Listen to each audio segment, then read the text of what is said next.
மாவட்டம் திண்டிவனம் அரசு மருத்துவமனையில் ஊசி செலுத்திய 5 குழந்தைகளுக்கு உடல்நலம் பாதிப்பு ஏற்பட்டிருக்கிறது. மேலும் விவரங்களை எமது செய்தியாளர் கோபிநாத் வழங்க கேட்கலாம். வணக்கம் கோபிநாத், உங்களுடைய தகவல் என பதிவு பண்ணுங்க. விழுப்புரம் மாவட்டம் திண்டிவனம் பகுதியில தலைமை அரசு மருத்துவமனை நீண்ட நாட்களாக இயங்கி வருது. இங்க பாத்தீங்கன்னா திண்டிவனம் சுற்றி இருக்கிற ஏழை எளிய மக்கள் குழந்தைகள் இங்க தொடர்ந்து இங்க சிகிச்சை பெற்று வராங்க.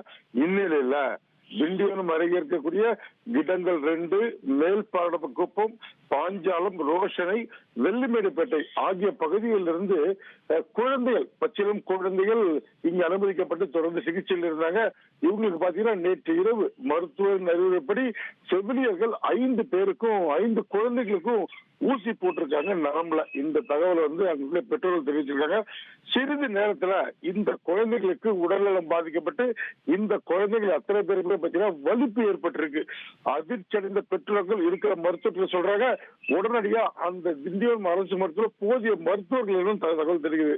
இந்நிலையில உடனடியாக 5 குழந்தைகளையும் விழுப்புரம் முண்டியம்பாக்கம் அரசு மருத்துவக் கல்லூரி மருத்துவமனைக்கு ஆம்புலன்ஸ் மூலம் அனுப்பிச்சு வச்சாங்க.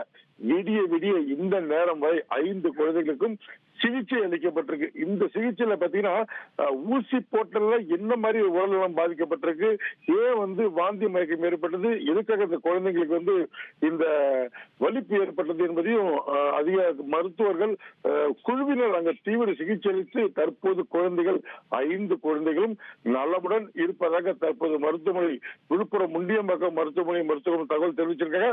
இந்த சம்பவம் திண்டிவனம் அரசு மருத்துவமனை மற்றும் விழுப்புரம் அரசு மருத்துவமனையில மிகப்பெரிய அதிர்ச்சி ஏற்படுத்திருக்கும் சொல்லலாம். விவரங்களுக்கு நன்றி கோபிநாத். இனி செல்லும் இடமெல்லாம் செய்தி. தந்தை டிவியின் வாட்ஸ்அப் சேனலை ஃபாலோ பண்ணினா செல்லருக்கும் இடமெல்லாம் செய்தி. இதோ QR கோட் இப்பவே ஸ்கேன் பண்ணுங்க, ஃபாலோ பண்ணுங்க.